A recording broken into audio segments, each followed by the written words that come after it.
What's going on, YouTube? Ferocity here. Hope you guys are doing well. Ever since the official announcement of Black Ops 7, the Call of Duty community has been pretty mixed with the next game in the franchise.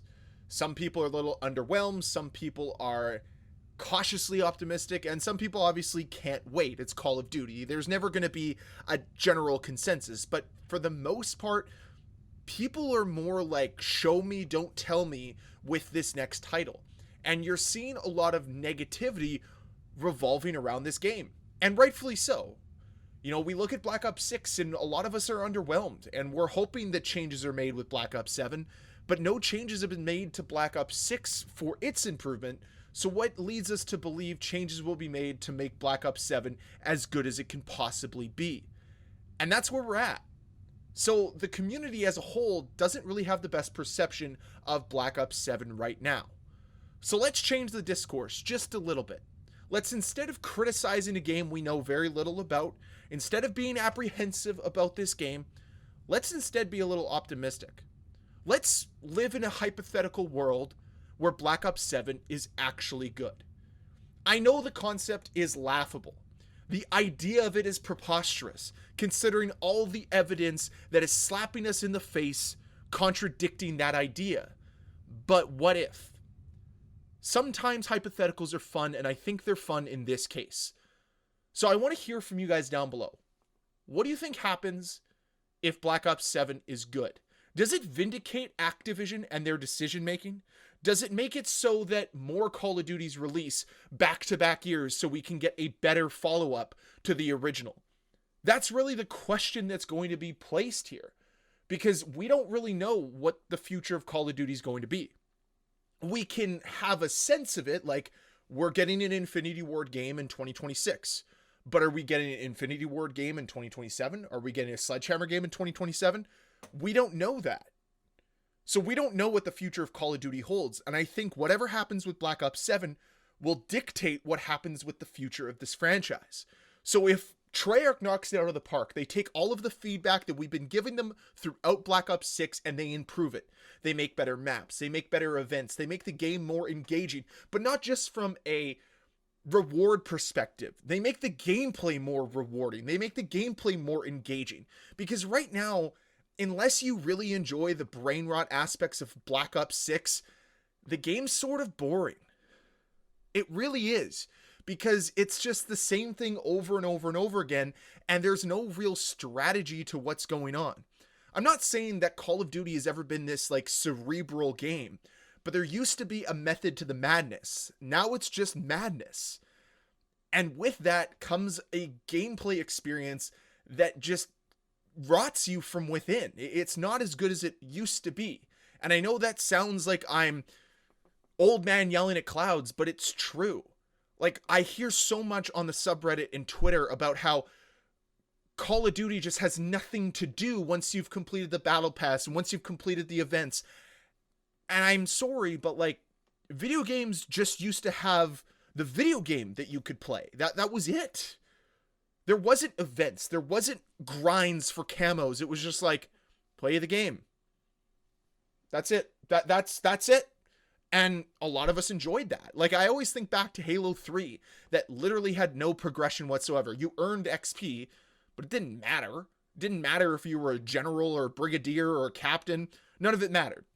People worked on their rank, which was publicly available, but it's not like that really matters in Call of Duty because it changes every single season. So that's my long-winded way of saying that if they create an engaging gameplay loop that isn't reliant on things like brain rot with their teeny tiny maps and constant engagements, and instead just give players more of that classic feel where you're a little bit more in control, I don't think you're going to have as many issues with things like event rewards being underwhelming or battle pass being underwhelming, because people are engaged with the gameplay, not engaged with earning rewards that are the bare minimum. And that's the other thing too. If Black Ops 7 really wants to be good, I think they need to step away from this AI content vibe that they have with Black Ops 6. I know that it was way back at Christmas time with that zombie picture that we've all seen that's infamous now, but like, they need more content to feel like it was made by a human and not by a computer. And right now, Black Ops 6 really does have this artificial vibe to it because it feels exactly like that. And is that because they've shifted a lot of resources towards the development of Black Ops 7? I don't know. But if Black Ops 7 wants to capitalize on its potential, it needs to feel like humans made it, that humans worked on it instead of some algorithm. And that's going to be a big part of it.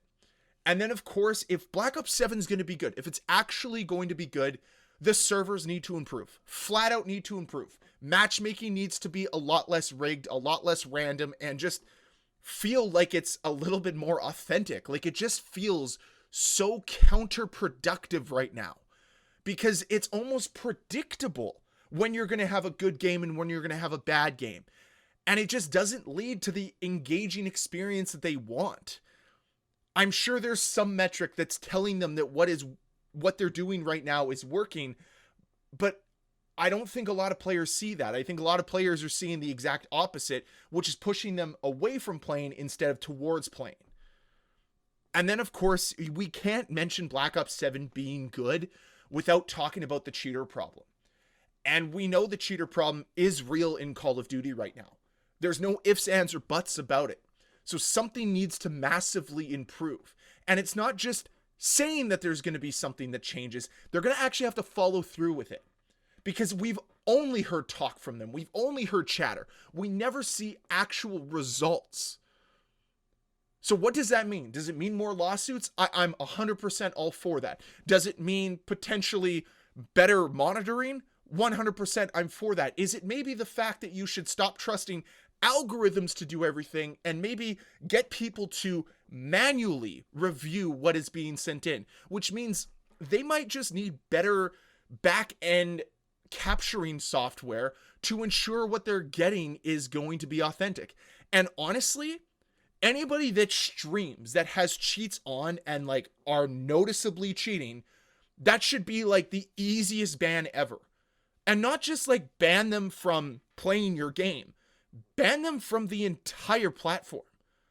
Like, cheating has no place on Twitch. It has no place on YouTube, and people promoting it should face severe consequences. But right now it's just kind of tucked under the rug, right? Because they're all making Activision money because they're buying the skins, they're promoting the battle pass, they're doing the things that Activision want content creators to do. So that's part of the double-edged sword that they're a part of right now. It's like, well, this guy's cheating, but he's also spending like hundreds of dollars every single month on the game. So do we get rid of one of our whales, or do we just kind of like, oh, we'll whitelist him, he's allowed to cheat or whatever, right? And it's kind of crazy to think about. So yeah, like, those things matter. And I think that sometimes you have to make big examples of the biggest people so that everybody else understands that there are consequences to your actions. So that's sort of how I feel on that end. But I do want Black Ops 7 to be good.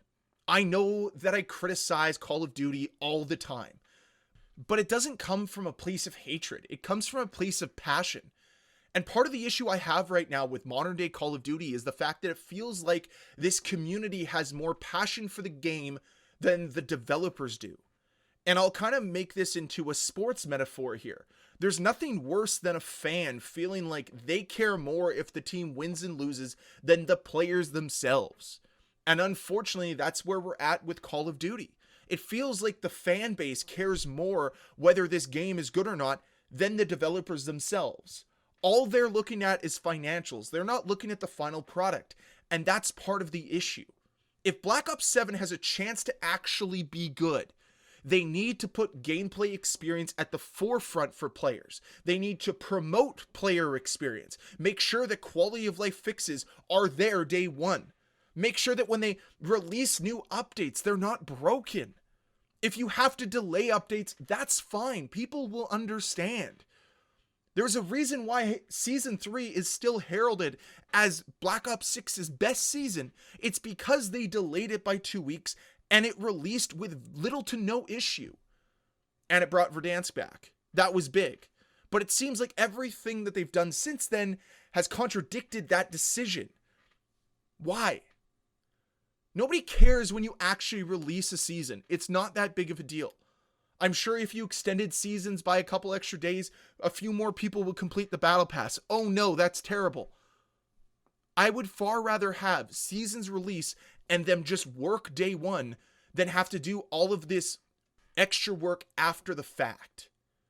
Right now, Call of Duty has the potential to right a lot of wrongs, to correct a lot of mistakes, and they can start with Black Ops 7. Yes, it'll feel like it's a vindication of their decision if Black Ops 7 is well received by this community.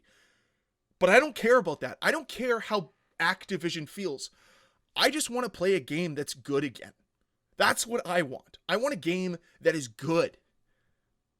If it means we get Modern Warfare 4 and Modern Warfare 5 back to back, I don't care, as long as those games are good. Like, I want people to understand that fans will appreciate your efforts if you make a good game. It's that simple. And I think with Black Ops 6, a lot of people see the potential for a good game here, and they get lost in that potential, but don't realize that a lot of the potential is wasted because of Activision decisions and Treyarch decisions. The maps suck. The gameplay loop is sort of boring. Unless, of course, you're playing on their strike maps that are the size of a bedroom. Like, that's how they engage you. And that's the only way that you feel engaged, is by playing Stakeout all the time. It blows my mind that people play that map as much as they do, but to each their own. All I'm saying is, I think there's that potential for Black Ops 7 to be a good game. I know it's a crazy concept. I know people won't agree with that idea, but I want that to be true. And if that means I have to wish it into existence, I will. Because I would prefer to have a Call of Duty game that's not Black Ops Cold War that I play regularly, please. I don't think that's too much to ask for. But here I am still playing Black Ops Cold War because it's the last time Call of Duty actually just had a good game with good gameplay. Like, this is what I mean. I'm playing a game that released in 2020. Its last season was 2021. The last time you could earn Battle Pass rewards, the last time anything like Prestige mattered was 2021. And yet the game is still populated. I'm still playing it because I don't care about the grind of the game. I care about the gameplay of the game. That's what Call of Duty needs to focus on first and foremost, is making a good gameplay game, and then utilizing the rewards and the grind as extra aspects that help the game be better, instead of just being what the game is offering. Because that's what Call of Duty has right now. They are pushing more and more engagement tactics instead of just saying, hey, our gameplay is really good and it's going to stand on the merits of its own gameplay. But that's not what they do anymore. So those are my thoughts. I know that we kind of went all over the place with this video, but I am so curious to know what you think this will mean for Call of Duty if Black Ops 7 is good. And I think sometimes we have to see that as a prospect. It may be far-fetched. We might have a 5% chance of Black Ops 7 actually being good. But, like, what if? So that's it for the video today, guys. I really hope you enjoyed. If you did, can you please hit that like button? It helps me out a ton. And if you want to see more videos from me and you're not subscribed, what are you doing? Hit that subscribe button. We're talking Call of Duty. We're talking Splitgate 2. We're talking some Halo coming up too, because once I get Halo Infinite to work on my computer, I am going to be grinding that game. Because apparently they added like a new Halo 3 playlist. Gonna play a lot of that and talk about it here on this channel. So please, please, please, if you like what I'm doing here, hit that subscribe button. Thank you, and I hope you guys have a great day, and I'll see you guys next time. Bye.